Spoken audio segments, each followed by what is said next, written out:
Yes, we'll rally round the flag, boys, we'll rally once again, shouting the battle cry of freedom.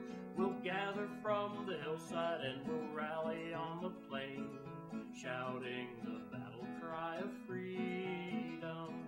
The Union forever, hurrah, boys, hurrah, down with the traitor and up with the star, while we rally round the flag, boys, rally once again, shouting the battle cry of freedom. I'm Mark Holbrook, Marketing Manager and Civil War Historian for the Ohio Historical Society. The Ohio Historical Society was founded in 1885. It is a nonprofit organization, and our responsibility is to collect, preserve, and tell the story of Ohio and Ohioans. We do that through the collection of artifacts, of documents, which we call archives, photographs, and other things. So our main mission is to tell Ohio's story. Well, the American Civil War started officially in April of 1861, when Confederate forces fired on Fort Sumter in Charleston Harbor in Charleston, South Carolina. There were a lot of arguments among the founding fathers about the slavery issue, and that argument was not settled until the Civil War. So many things led up to it, including the Fugitive Slave Act, which required Northerners to return slaves to the South when they had escaped, which infuriated many abolitionists. And so you had this strife building between North and South over the slavery issue all these years. It really was triggered in large part by a book that came out about 15 years before the war called Uncle Tom's Cabin.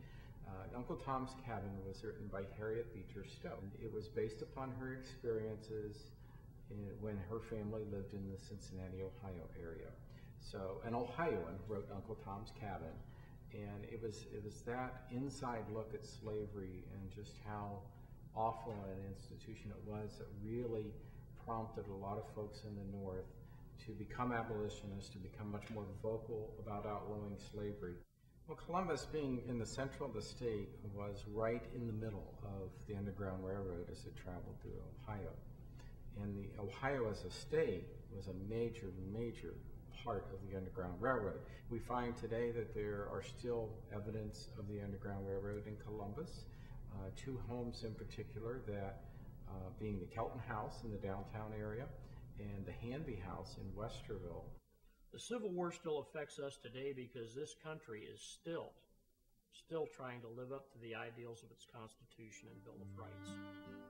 My name's Steve Ball. I'm a Civil War musician, period musician, and somewhat of a historian. I give a 45-minute lecture on the music of the Civil War based on a timeline of the war. Well, the songs of the Civil War were extremely important. If you can imagine yourself in 1861 in a camp along the Potomac River, just exactly what are you going to do with yourself? So music very quickly became the most popular way a soldier entertained himself in the evening or in his off-duty hours. Instruments were very small at the time and portable. So you've got the small guitars, you've got violins, harmonicas, and once again, it kept their spirits up. There were songs, like I said, Lorena was one of my favorite songs, and that was a very popular song on both sides of the conflict because of the fact that it dealt with love.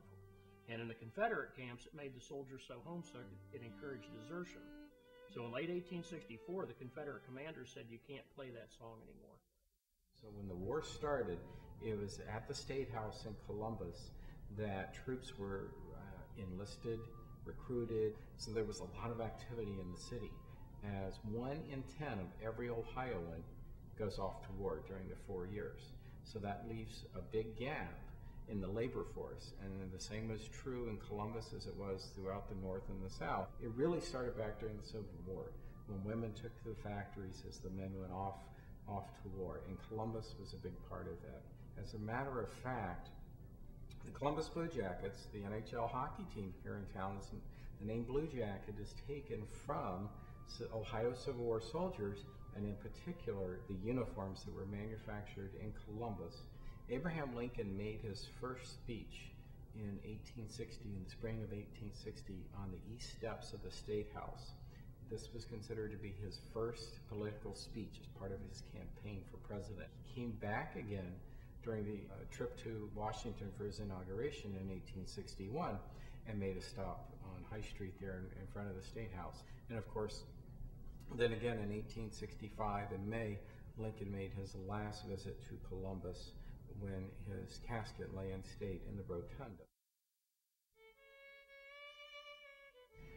There are annual events that go on in Columbus every year. Probably the most prominent one is the encampment at the State House. It happens every May, and at this encampment you will see soldiers encamped and can learn about soldier life, civilian reenactors, both men and women, talking about and showing about the home front, learn more about the State House and Columbus during the Civil War.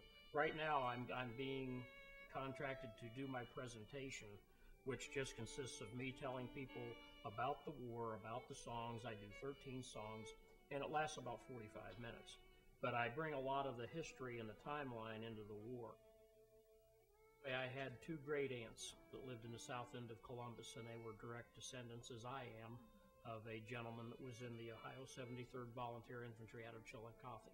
His name was William Tyler Butts. He's remained a private all the way through the war, and of course he was a veteran, and that's what this stripe on my uniform denotes. Abraham Lincoln had a great confidence in Ohio, both as a political state, but also in the fighting men who came from Ohio. He would always ask on the eve of the large battle what Ohio troops were in our Union armies going into battle, because he felt, and he said this often, that he knew if Ohio was there, that he felt more at ease. And so the average everyday soldier was a big part of that contribution. Ohio supplied over 300,000 troops for the Union Army, a third only to Pennsylvania and New York, which were much larger states by population. When we get to the commanders in the Civil War, there were obviously the three most famous, and that was Ulysses S. Grant from Georgetown, Ohio, William Tecumseh Sherman from Lancaster, and then Philip Sheridan from Somerset. Grant's command during the Civil War was brilliant in its simplicity. He really solidified his position as being the most successful general in the Union Army. Columbus was actually the most central part of the state. So every soldier that came from the northern part of the state, or Chicago, Michigan, Wisconsin, they all came through Columbus, Ohio. When we started out, we had Camp Jackson. Camp Jackson was Goodale Park. Then, of course, they realized that those 40 acres weren't anywhere near big enough to hold an army, and they went to Camp Chase. Camp Chase also was the place late in 1861 where a prison camp was opened. And over the next 4 years, Camp Chase Prison Camp had some 13,000 or more prisoners come through the camp. A little over 2,000 of them died while at Camp Chase. This was not uncommon in the prison camps, as treatments for disease were virtually unknown. And 2,260 of those Confederate POWs are now buried in the Camp Chase Cemetery on the west side of Columbus. You can visit that cemetery today and see and almost get some of the stories as you see.